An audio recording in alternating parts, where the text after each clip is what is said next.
Very good evening, friends. Today we will be discussing NCLAT case laws.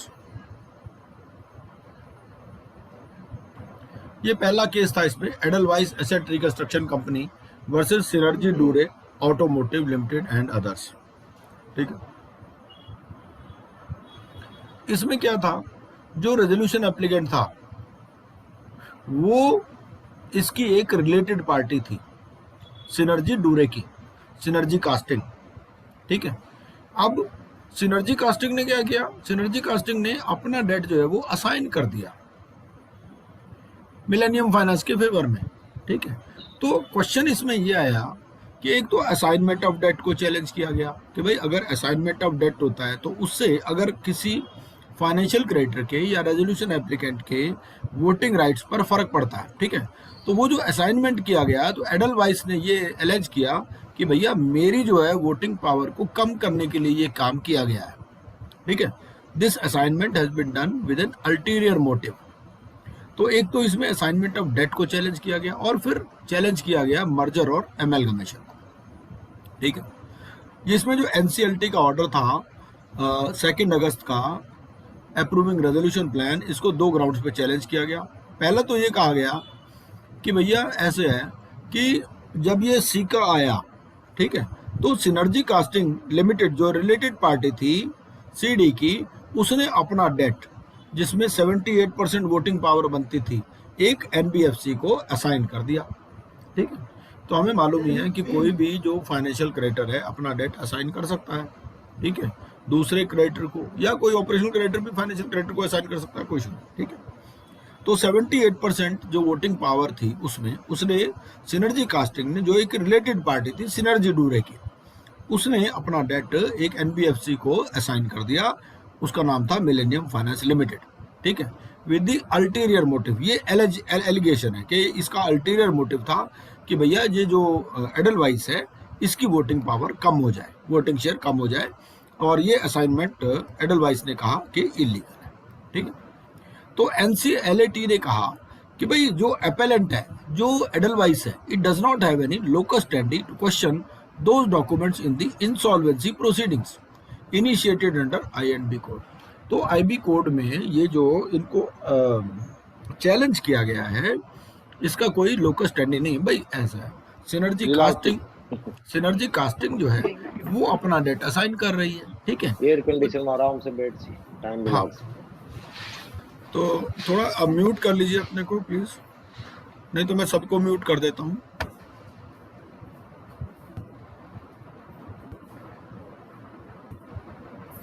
हाँ जी, तो इसमें ये हुआ तो उन्होंने कहा भाई ये जो है ये फार फेच्ड आर्गुमेंट है कि they are going to be affected if the rights of Synergy Casting and Millennium Finance are reorganised basis on the assignment agreement in question. ठीक है, और जो एपेलेंट है, ही एपेलेंट मतलब जो एडलवाइस है, it can not assume jurisdiction to question the documents based on baseless allegations, apprehensions etcetera. तो उसमें ये कहा कि भाई एनसीएलएटी ने कहा कि इनका जो असाइनमेंट एग्रीमेंट है सिनर्जी कास्टिंग्स लिमिटेड और जो मिलेनियम फाइनेंस है, they were eligible to execute the assignment agreement in question and all rights flow those from those agreements to Millennium Finance Limited. ठीक है, दूसरा पॉइंट क्या था इसमें चैलेंज करने का? पहला पॉइंट तो ये था कि भाई असाइनमेंट एग्रीमेंट जो है ये अल्टीरियर मोटिव से साइन किया गया। ठीक है, तो उसने कहा ऐसा कुछ नहीं है, इसका कोई लोकस स्टैंडिंग नहीं है इस पार्टी का, एडलवाइस का, उनका आपस में असाइनमेंट है, कोई उसको आप चैलेंज नहीं कर सकते। दूसरा आर्गूमेंट ये था कि ये जो रेजोल्यूशन प्लान है इसमें मर्जर और एमलगमेशन की भी बात की गई है, ये it is violative of section 30 subsection 2 subsection e of the code. ठीक है, तो उसमें ही कहा गया कि जो रेजोल्यूशन प्लान है it may provide for merger और consolidation, merger, consolidation, reorganisation, compromise, arrangement, सब कुछ हो सकता है। ठीक है, with one or more persons in terms of regulation 37 subsection 1 sub regulation 1 sub regulation C of the CIRP regulations। तो एनसीएलटी ने कहा कि I and B code is a complete code by itself and section 238 provides overriding effect of it over the provisions of the other acts. ठीक है, तो अगर if any of the provisions of an act is in conflict with the provisions of the, अगला केस है जी Gammon India Limited versus Neelkanth mentions and infrastructure Limited. इस case में क्या था, इसमें ये था कि अब जैसे पार्ट 2 है, हमारे डिफरेंट पार्ट्स हैं, ठीक है ना। तो पार्ट 2 में क्या है, पार्ट 2 में CIRP कंपनी के अगेंस्ट में एप्लीकेशन लग सकती है। तो क्वेश्चन ये हुआ कि क्या सेक्शन 9 वाली जो एप्लीकेशन है ऑपरेशन क्रेडिटर वाली, कि whether it can be moved against a partnership firm of which A company is a partner. ठीक है भाई, पार्टनरशिप फर्म में एक कंपनी भी पार्टनर बन सकती है, ठीक है ना। कंपनी इसलिए पार्टनर बन सकती है क्योंकि वो उसकी लीगल एंटिटी है। तो क्या एप्लीकेशन किसी पार्टनरशिप फर्म के अगेंस्ट में भी सेक्शन 9 में लग सकती है जिसमें कंपनी पार्टनर हो? तो ये डिसाइड किया गया, NCLT ने कहा नहीं, ऐसा नहीं हो सकता। ठीक है, क्या होता है कि ना ये जैसे कंस्ट्रक्शन कंपनीज होती है तो कई बार वो SPV बना लेती है वहीं प्रोजेक्ट पर, ठीक है।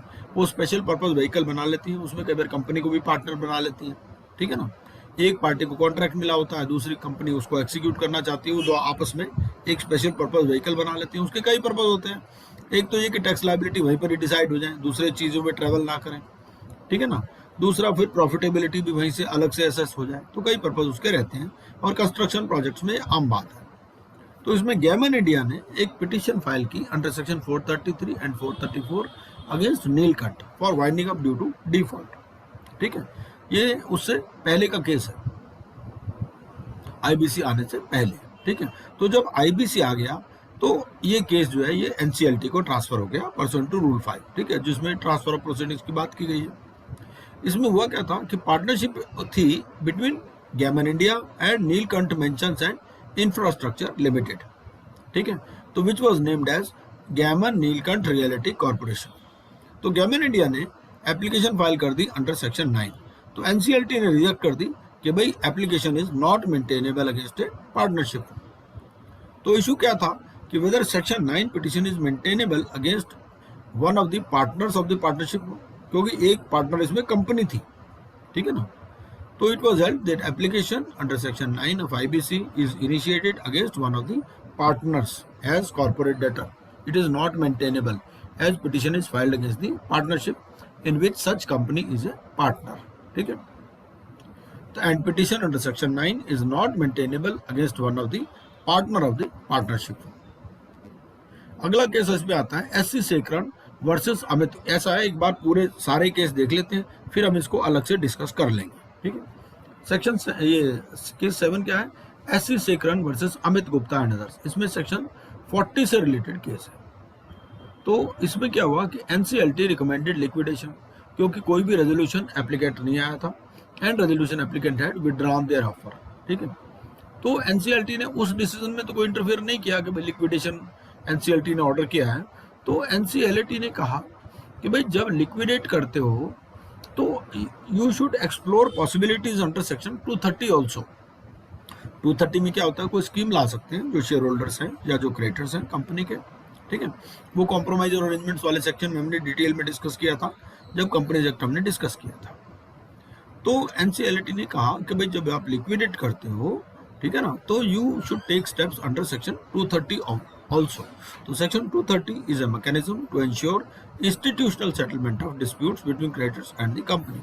So it ensures that the company has a chance to save itself from insolvency or liquidation by doing a deal with at least majority of the creditors. तो उन्होंने कहा कि भाई इससे कंपनी और बच सकती है, ठीक है। ये कहानी थी इसमें SC Sekaran versus Amit Gupta and others. अगला था Era Infra Engineering Limited versus Prideco Commercial Projects. इसमें क्या, ये सेक्शन 9 वाला केस था। तो इस केस में क्या था कि जैसे आपको मालूम है भाई, पहले जब IBC आने से पहले कंपनी एक्ट में वाइंडिंग अप प्रोसीडिंग चलती थी, ठीक है ना, तो वहाँ पर भी सेक्शन 271 में नोटिस दिया जाता था। तो क्वेश्चन इसमें ये है कि एक पार्टी ऐसी है जिसकी वाइंडिंग अप पिटीशन ऑलरेडी चल रही है, नोटिस ऑलरेडी दिया जा चुका है section 271 of the company act में, IBC आने के बाद में ये एप्लीकेशन ट्रांसफर हो गई है NCLT को, तो क्या दोबारा नोटिस देना जरूरी है? तो ये कहा गया भाई जरूरी है, ठीक है। तो इशू इस केस में ये था कि whether before submitting application under section 9 giving notice under section 8 is essential, ठीक है, and whether application can be rejected on this ground. तो ऑपरेशनल क्रेडिटर एडमिटेड कि भाई बिफोर सबमिटिंग द एप्लीकेशन, उसने कहा भाई ये मैं मानता हूँ जी, मैंने सेक्शन 8 का नोटिस नहीं दिया, ठीक है, मैंने भाई सेक्शन 271 का तो नोटिस दिया था पर मैंने सेक्शन 8 का नोटिस नहीं दिया। तो एनसीएलटी ने कहा कि भाई सेक्शन 8 का नोटिस देना तो जरूरी है, अदरवाइज ये सेक्शन 9 वाली एप्लीकेशन आपकी मेंटेनेबल ही नहीं है। फेरो अलॉयज वर्सेस रूरल इलेक्ट्रिफिकेशन, इस केस में क्या हुआ था, इसमें ये था कि क्या CIRP इनिशिएट की जा सकती है against the corporate guarantor without initiating the process against the principal debtor. क्योंकि हमारा इंडियन कॉन्ट्रैक्ट एक्ट क्या कहता है, कॉन्ट्रैक्ट कहता है कि जो liability of the guarantor is coextensive with that of the borrower, ठीक है, तो दोनों की इक्वल लायबिलिटी है। और अब तो हमने डिटेल में पढ़ भी लिया CIRP में कि चाहे आपका रेजोल्यूशन प्लान आ जाए उसके बाद भी गारंटर का छुटकारा नहीं है, ठीक है। तो इस केस में क्वेश्चन क्या है, इस केस में ये है कि भाई क्या कॉर्पोरेट गारंटर के अगेंस्ट में इनिशिएट आप कर सकते हो, तो एनसीएलटी ने कहा यस, ठीक है। तो उसमें एनसीएलटी ने कहा कि जो provisions of Indian contract act हैं they will govern inter se the rights, obligations and liabilities of a guarantor व financial creditor in absence of any express provision providing for the same in the code, ठीक है। It held that it is not necessary, उन्होंने कहा भाई ऐसा नहीं है कि पहले प्रिंसिपल बोरोवर के अगेंस्ट में इनिशिएट करो, ठीक है, आप डायरेक्टली कॉर्पोरेट गारंटर के अगेंस्ट में भी CIRP इनिशिएट कर सकते हो। तो without initiating CIRP against the principal borrower, it is always open to the FC to initiate CIRP under section 7 against the corporate guarantors as the creditor is also the financial creditor qua corporate guarantor. कई बार क्या होता है कि loan ही guarantor की standing पे दिया जाता है, बोरोवर तो इतना स्ट्रांग होता नहीं, वो कहता है जी ये गारंटी लेता है तो मैं लोन दे देता हूँ, ठीक है। कोई जरूरी नहीं कि इसमें बैंक का लोन नहीं हो, भाई सब सेक्शन 7 वाली एप्लीकेशन तो किसी भी लोन में हो सकती है, ठीक है ना। तो हम उस एंगल से इसको देखें तो ज़्यादा क्लैरिटी आएगी।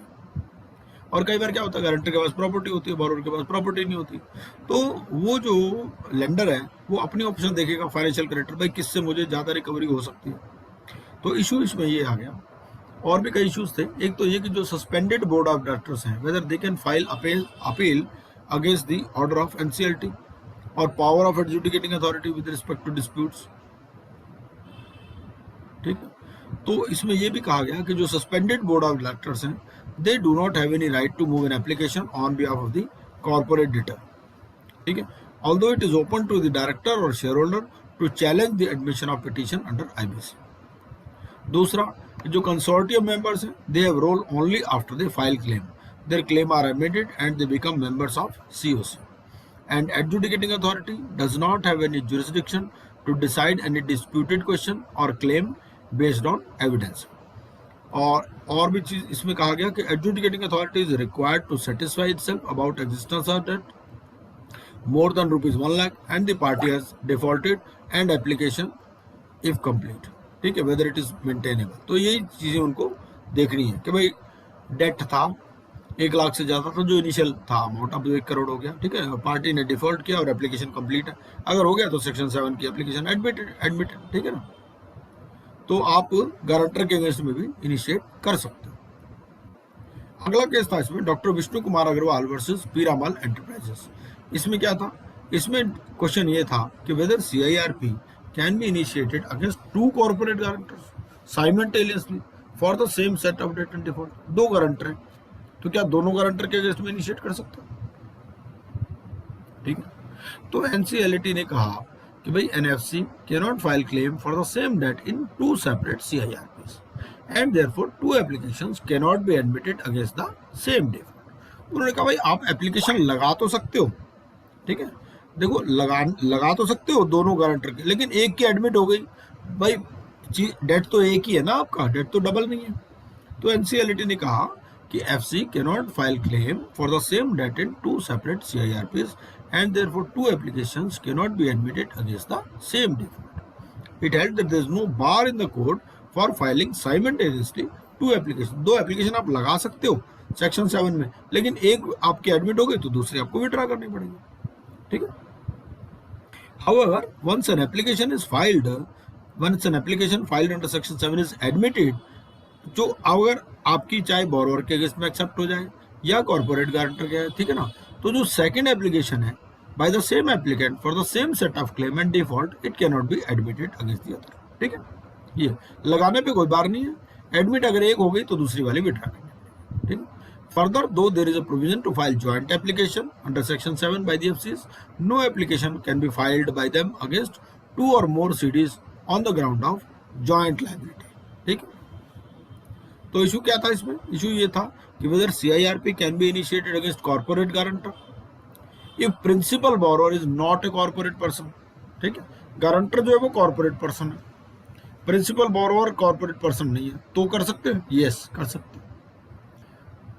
It is not necessary to initiate CIRP against principal borrower before initiating CIRP against the corporate guarantor। ठीक है,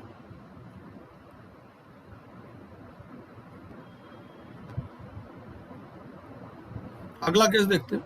अगला केस ये है Ashok B Jiwarika, director of Alok infrastructure versus Axis Bank. इस केस में क्या था? इसमें ये केस है कि जो CIRP है क्या वो होल्डिंग और सब्सिडरी दोनों के अगेंस्ट में हो सकती है? तो NCLT ने कहा यस, क्योंकि होल्डिंग और सब्सिडरी दोनों अलग अलग एंटिटी है। कई बार क्या होता है कि होल्डिंग कंपनी और सब्सिडरी कंपनी दोनों के सेट सेम होते हैं, सब्सिडरी कंपनी के पास कोई अलग सेट होते ही नहीं। ठीक है ना, तो मान लो एक के अगेंस्ट में CIRP चल रही है। ठीक है, तो इस केस में क्या हुआ था कि CIRP was already going on against Alok industries limited और एक दूसरी इंसॉल्वेंसी एप्लीकेशन लगा दी अगेंस्ट आलोक इंफ्रास्ट्रक्चर लिमिटेड। ठीक है, तो ये जो एप्लीकेशन लगा इसको डायरेक्टर्स ने चैलेंज कर दिया। तो NCLT ने कहा कि भाई we make it clear that we have not stayed the CIRP against Alok infrastructure limited. उन्होंने कहा भाई हमने जो आलोक इंफ्रास्ट्रक्चर के अगेंस्ट में जो CIRP है उसको स्टे नहीं किया है। ठीक है, और जो रेजोल्यूशन प्रोफेशनल है, committee of creditor and education authority, they will continue with the same in accordance with the law. ठीक है, तो क्या जो CIRP अगेंस्ट सब्सिडरी कंपनी है क्या उसको सेपरेट प्रोसीडिंग माना जाएगा? यस, तो ये दोनों सेपरेट है। ठीक, और ये प्ली लेना कि भाई सब्सिडरी की CIRP स्टार्ट नहीं हो सकती जब तक कि होल्डिंग कंपनी की CIRP कंप्लीट ना हो जाए, तो this argument was rejected by NCLT। अगला केस आता है जिसमें export import bank versus CHL limited. इसमें क्या था? इसमें यह था कि whether banker can proceed against the guarantor directly without first approaching the borrower. भाई पहले उसने बोरोवर के अगेंस्ट में अपनी रेमेडी एग्जॉस्ट नहीं की और उसके वो अपनी रेमेडी एग्जॉस्ट किए बिना ही आप गारंटर को डायरेक्टली आप प्रोसीड कर रहे हो, तो क्या हो सकता है? Yes, held no. इस केस में क्या हुआ कि इसमें ये कहा कि नहीं कर सकते। इसमें थोड़ा इशू अलग था, क्योंकि क्या कहते हैं वो कहते हैं जैसे डेट क्या है? भाई डेट है, debt whatever is due and payable. तो कई बार क्या होता है, मान लो डेट क्रिस्टलाइज ही नहीं हुआ, अभी आपका कोई रिकंसिलिएशन पेंडिंग है, अमाउंट इज नॉट फाइनल। ठीक है ना, तो उस केस में क्या हुआ? इस केस में जो आप गारंटर के अगेंस्ट में डायरेक्टली प्रोसीड नहीं कर सकते। वो क्यों नहीं कर सकते? क्योंकि reconciliation was pending with the borrower. तो बोरोवर के साथ कुछ एक्सचेंज चल रहा था, उन्होंने कहा भाई आप स्टेटमेंट ऑफ अकाउंट भेजो, रिकंसाइल करो, इंटरेस्ट वाला अमाउंट फाइनल नहीं है। ठीक है ना, तो without reconciling the amount and interest with the borrower the banker invoke the bank guarantee of the guarantor. तो बैंकर ने क्या किया? बैंक गारंटी थी गारंटर की, उसने वो बैंक गारंटी इन्वोक कर ली। ठीक है ना, तो गारंटर नेचुरली NCLT में पहुंचा, उसने कहा भाई ये आप नहीं कर सकते। ठीक है, क्यों नहीं कर सकते? क्योंकि अमाउंट फाइनल नहीं है, रिकंसिलिएशन पेंडिंग है। इसका मतलब ये कि आपका डेट अभी ड्यू ही नहीं है, इनडायरेक्टली उन्होंने ये कहा। ठीक है, तो whether CIRP against the corporate guarantor can be initiated where there is dispute in calculation. तो NCLT ने कहा कि creditor can invoke corporate guarantee only in the event the principal debtor fails to pay. ठीक है भाई, उन्होंने कहा पहले ऐसा है, आपका रिकंसिलिएशन पेंडिंग है, पहले आप देखिए कि वो प्रिंसिपल डेटर जब एक बार अमाउंट फाइनल हो जाए, अगर वो ना पे करे तब आप कर सकते हो। ठीक है, पर क्योंकि अकाउंट अभी रिकंसाइल नहीं हुए between the principal debtor and the creditor, तो देयर वाज नो डेट, कोई क्या वो अभी ड्यू ही और पेबल ही नहीं है। ठीक है ना, क्योंकि जब डेट ड्यू और पेबल होगा तभी तो आप इसमें सेक्शन 7 वाली एप्लीकेशन लगा सकते हो ना। तो therefore petition under section is liable to be dismissed. अगला केस था ये था in mister Anil Goyal the liquidator appointed in respect of वर्सनलाल स्मार्ट limited versus deputy director of enforcement. इसमें लिक्विडेटर ने एप्लीकेशन फाइल की under section 60 subsection 5 and 32A of the IBC। ठीक है, सीकिंग क्योंकि इसमें क्या था कि डायरेक्टर जो कंपनी के एसेट्स थे कॉर्पोरेट डेटर के, this were attached by the directorate of enforcement. जब ये लिक्विडेटर अपॉइंट हुआ तो लिक्विडेटर ने सेक्शन 60 सब सेक्शन 5 और सेक्शन 32A में एक एप्लीकेशन फाइल की कि भाई मेरे को जो है कॉर्पोरेट डेटर के एसेट्स बेचने हैं। वो एसेट्स ऑलरेडी अटैच थे बाय डायरेक्टर ऑफ एनफोर्समेंट। तो जो डायरेक्टरेट ऑफ एनफोर्समेंट था उन्होंने ऑब्जेक्ट किया। उन्होंने ये कहा, क्या कहा, पहला तो ये कहा कि an application under section 32A can be made only after the liquidation process is over and A resolution plan is approved. ठीक है। और दूसरा, an application under section 32A can be filed only by the successful resolution applicant. उन्होंने कहा जो successful resolution applicant है वही application move कर सकता है, लिक्विडेटर एप्लीकेशन मूव नहीं कर सकता। और तीसरा क्या पॉइंट किया, दूसरा ये क्या कि rights of the parties had already been crystallised through proceedings before the. उन्होंने कहा भाई ऐसा है, हमारा तो पहले पीएमएलए में केस चला, एडजुडिकेटिंग अथॉरिटी, फिर एपीलेट अथॉरिटी के पास केस चला। ठीक है ना। तो हमारे जो राइट्स हैं, क्या होता है कि इसमें ना अलग अलग स्टेजेस होते हैं। जैसे मान लो इनकम टैक्स है, इनकम टैक्स वाले ने किसी का बैंक अकाउंट फ्रीज कर दिया, तो अगर फ्रीज कर दिया तो लाइबिलिटी कभी क्रिस्टलाइज नहीं हुई, अभी उसने एक किस्म से तो वो उसको अनफ्रीज करना पड़ेगा। ठीक है। इस केस में डायरेक्टरेट ऑफ एनफोर्समेंट ने कहा कि नहीं, हमारा तो ये एपीलेट ट्रिब्यूनल का फैसला आ चुका है। ठीक है ना। और ये जो आपने जो सेक्शन 32A में चेंज किया, ये बाद में चेंजेस किए। ठीक है। हमारा फैसला तो उससे पहले ही आ चुका है। And in subsequent changes in law, insertion of 32A would not take away such rights which had attained finality। भाई अगर 32 में आपने अमेंडमेंट कर दिया तो 32 में अमेंडमेंट से पहले ही हमारे ट्रिब्यूनल का फैसला आ चुका है, जहां पर हमारी लाइबिलिटी क्रिस्टलाइज हो चुकी है, तो वो एसेट्स आप कैसे ले सकते हो। ठीक है। तो इसमें एडजुडिकेटिंग अथॉरिटी ऑब्जर्व्ड कि ये जो सेक्शन 32A है, it specifically deals with preventing insolvency where a company goes into CIRP और लिक्विडेशन। तो उन्होंने कहा कि जो सेक्शन 32 है, it is also applicable to the assets of the CD undergoing liquidation. और ये आपका कहना गलत है। डायरेक्टरेट ऑफ एनफोर्समेंट ने ये प्ले लिया था कि भाई रेजोल्यूशन एप्लीकेंट को एप्लीकेशन फाइल करनी चाहिए। ठीक है।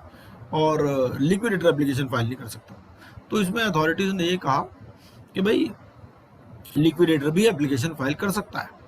ठीक है, like the one in hand. It further held that a liquidator can proceed with the sale of the assets even if they are under attachment by the Directorate of Enforcement to continue the time-bound process. ठीक है, ये है. And upon completion of the sale proceedings, the buyer can take appropriate steps to release the attachment.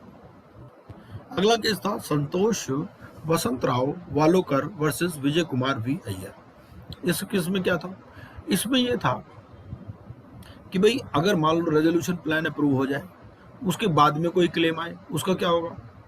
ठीक है। तो इसमें यह कहा गया कि भाई रेजोल्यूशन प्लान आने के बाद में अगर कोई क्लेम आता है तो वो खत्म, दे स्टैंड एक्सटिंग्विश। क्योंकि जो रेजोल्यूशन एप्लीकेंट है वो क्लेम्स के बेसिस पर ही अपने कोटेशन देता है। भाई रेजोल्यूशन एप्लीकेंट क्या बताता है, ये बताता है भाई इस कंपनी को खरीदने में मोटी भाषा में अगर हम कहें तो रेजोल्यूशन एप्लीकेंट ये बताता है भाई इस कंपनी की इस देनदारी के अगेंस्ट में मैं इतने पैसे दे सकता हूँ या एसेट्स। ठीक है। तो उसको पता तो होना चाहिए ना। अगर मान लो उसको पता बाद में पता चले 10 करोड़ की क्लेम और आ गए। ठीक है। तो उन्होंने कहा कि अगर क्लेम रेजोल्यूशन प्लान अप्रूव होने के बाद में आते हैं तो they stand extinguished under the code. ठीक है। एक तो इशू ये था। तो NCLAT relying on the Assam Steel judgment of Supreme Court held that all claims must be submitted to and decided by the RP so that a prospective resolution applicant knows exactly who has to be paid। भाई उसको पता तो होना चाहिए ना कितने Clement हैं। ठीक है ना, for it to take over and run the business of the CD। Therefore claims that are not submitted or are not accepted or dealt with by the RP and such resolution plan submitted by the RP is approved, then those claims would stand extinguished। ठीक है। ये इसमें वो hydra head की बात भी करता है कि भाई अचानक से कोई हाइड्रा हेड आ जाए, ठीक है, पॉपिंग अप, वो चीज। तो उन्होंने कहा भाई ऐसा कोई चीज नई नहीं आ सकती, एक बार अप्रूव हो गया तो बस बाकी खत्म।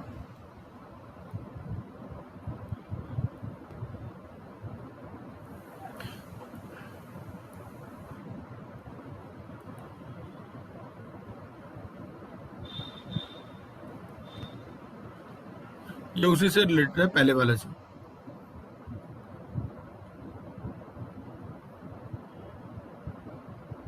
अगला केस देखते हैं, JSW steel limited versus Mahendra Kumar Khandelwal. इस केस में क्या हुआ था? इसमें ये हुआ कि भाई कई बार क्या होता है कि ना कुछ क्लेम्स फाइनल नहीं होते, कुछ क्लेम्स तो होते हैं फाइनल, कुछ होते हैं कॉन्टिजेंट क्लेम्स, ठीक है।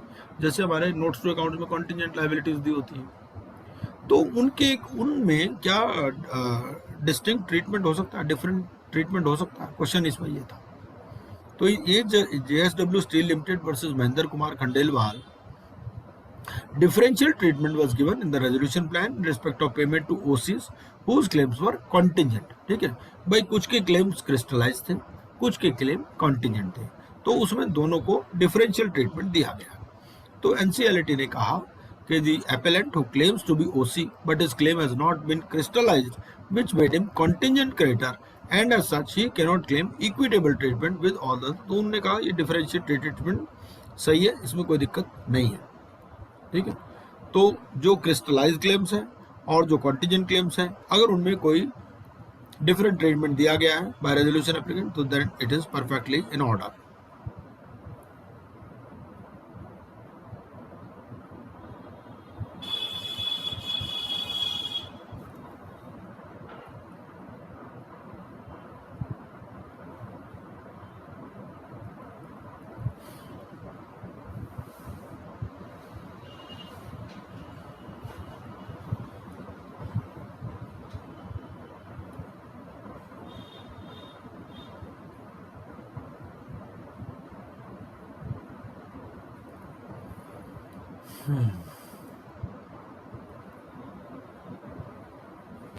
ये सब चीजें हम पहले डिस्कस कर चुके हैं।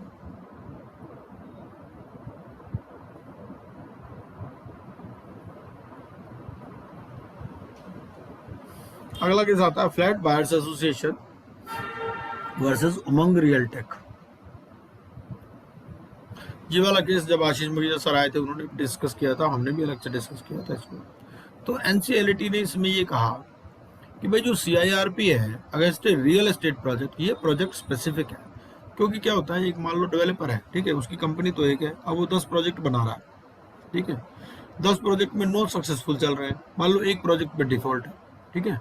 नॉर्मली क्या होता है, उसके एसेट्स भी अलग होते हैं, उसकी फाइनेंसिंग भी अलग होती है ना, कई बार उसकी लोकेशन भी अलग होती है।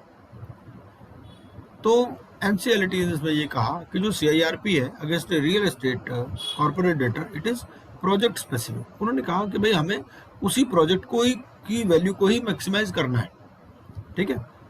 It is limited to a project as per the plan approved by the competent authority and does not cover other projects which are separate at other places, ठीक है, for which separate plans have been approved. तो NCLT noted the peculiar nature of real estate projects from the perspective of CIRP. अब उन्होंने कहा भाई देखो real estate projects में ना अलग अलग थोड़ी इसकी पेक्यूलियरिटी है। पहला तो ये है, देखो बैंक ने फाइनेंस कर रखा है, ठीक है, एक तो बैंकर है इसके फाइनेंशियल क्रेडिटर, दूसरे जो है वो जो होम बायर्स है वो है। तो जो बैंकर हैं उनको तो फ्लैट लेने में कोई इंटरेस्ट होगा नहीं, they would not like to take the flats in lieu of the money disbursement. उनको कहा जाए कि भाई आप मनी के बदले में फ्लैट ले लो, तो वो तो इंटरेस्टेड नहीं होंगे, ठीक है। और दूसरा फाइनेंशियल क्रेडिटर जो अलॉटीज है उनको हेयर कट नहीं हो सकता, ठीक है, भाई फ्लैट तो पूरे का पूरा ही मिलेगा ना, ये तो नहीं ना कि फ्लैट का 40% ले लो, ठीक है। तो जो फाइनेंशियल क्रेडिटर्स हैं, अलॉटीज हैं, दूसरे कैटेगरी, वो उनको हेयर कट नहीं मिल सकता। तीसरा जो अलॉटीज हैं, मान लो अलॉटीज ही ज़्यादा है या किसी प्रोजेक्ट में मान लो फाइनेंशियल क्रेडिटर बैंक है ही नहीं, सारे अलॉटीज ही, तो उनके पास दे डोंट, अब मान लो वो सीओसी में आ जाएंगे सारे अलॉटीज, तो they don't have the expertise to assess viability और फिजिबिलिटी ऑफ ए सीडी या commercial wisdom as other FCs. जो बैंकर के पास कमर्शियल विजडम है वो आप होम बायर्स के पास तो एक्सपेक्ट नहीं कर सकते ना। तो relying on the observations of the SC in SR steel about experimentation, उन्होंने कहा कि भाई सुप्रीम कोर्ट ने भी एसआर स्टील लिमिटेड में एक्सपेरिमेंटेशन की बात कही है इन इकोनॉमिक मैटर्स। तो एनसीएलटी ने भी कहा, NCLT experimented as to whether during the CIRP the resolution can reach finality without approval of the third party resolution plan. उन्होंने कहा भाई ऐसे है कि आप थर्ड पार्टी के क्यों एक्सपेक्ट करते हो कि थर्ड पार्टी रेजोल्यूशन प्लान लाएगी, आप आपस में मिल के कर लो, जो भी होम बायर्स हैं वही आपस में मिल के कर ले, उन्हीं में कोई फाइनेंसर बन जाए, ठीक है, या किसी की हेल्प ले ले फाइनेंसर की। तो it ओपाइंड that A reverse CIRP की कॉन्सेप्ट इसमें इंट्रोड्यूस की गई। रिवर्स सीआईआरपी का मतलब क्या है कि भैया बाहर मत खोजो, अंदर ही खोजो। अंदर मतलब अपने में से ही कोई खोजो, ठीक है, ये रिवर्स सीआईआरपी है। It can be utilised in cases of real estate infrastructure companies in the interest of allottees and to ensure their survival and completion of the projects. It directed one of the promoters to disburse amount from outside as lender. उन्होंने कहा कि भाई एक जो promoter है वही amount disburse कर दे आउटसाइड एज ए लेंडर, ठीक है, and the adjudicating authority will complete the CIRP. तो इशू इसमें क्या डिसाइड हुए कि CIRP against real estate companies limited to a project as per approved plan, ठीक है ना, एंड नो अदर प्रोजेक्ट्स, वो दूसरे प्रोजेक्ट को आप डिस्टर्ब मत करो। सिक्योरिटी क्रेडिटर को आप फ्लैट नहीं दे सकते, ठीक है, और जो फाइनेंशियल क्रेडिटर है उनको भी हेयर कट पॉसिबल नहीं होगा। तो एक रिवर्स सीआईआरपी को क्यों ना एक्सपेरिमेंट किया जाए। अगला केस आता है इसमें Liberty House Group versus State Bank of India. इस केस में क्या हुआ, इस केस में ये था question, the adjudicating authority approved resolution plan submitted by the appellant in the CIRPs of 2 cities, ठीक है, आधुनिक मेटालिक्स थी और एक जियोन स्टील लिमिटेड थी, ठीक है। अब हुआ क्या, ये जो लिबर्टी हाउस था it failed to implement the resolution plan. तो एडजुडिकेटिंग अथॉरिटी ने it cancelled the resolution plan and pass order of liquidation of CDs with direction to the liquidator to liquidate the CD as a going concern. तो जब appeal pending थी इसकी, उस case में क्या हुआ, appellant filed an affidavit, appellant मतलब liberty house, इसने एक एफिडेविट फाइल कर दिया कि ठीक है जी, जो भी रेजोल्यूशन प्लान की कंडीशंस है ना, मैं उसको कंप्लाई विद करूंगा और ये जो लिक्विडेशन वाला ऑर्डर है इसको आप सेट असाइड कर दो, ठीक है। तो noting that the appellant has implemented both the resolution plan, तो ये एनसीएलटी ने भी देखा कि भाई he has implemented both the resolution plan, तो NCLT it set aside the order of liquidation, क्योंकि बेसिकली पर्पस तो ये रेजोल्यूशन ही है, maximisation of the interest of the stakeholder है। तो उन्होंने वो लिक्विडेशन ऑर्डर को सेट असाइड कर दिया और कह दिया भाई ठीक है, it directed that the said order be served on IBBI to withdraw complaints if any made before the special जज। उन्होंने कहा भाई अगर आप इसके अगेंस्ट में कोई एक्शन लेना चाहते हो लिबर्टी वाले, वो एक अलग चीज है। ये था हमारा एनसीएलटी वाली जजमेंट्स, ठीक है। तो अब एनसीएलटी वाली जजमेंट में कोई भी क्वेश्चन हो किसी का तो वो पूछ सकते हो।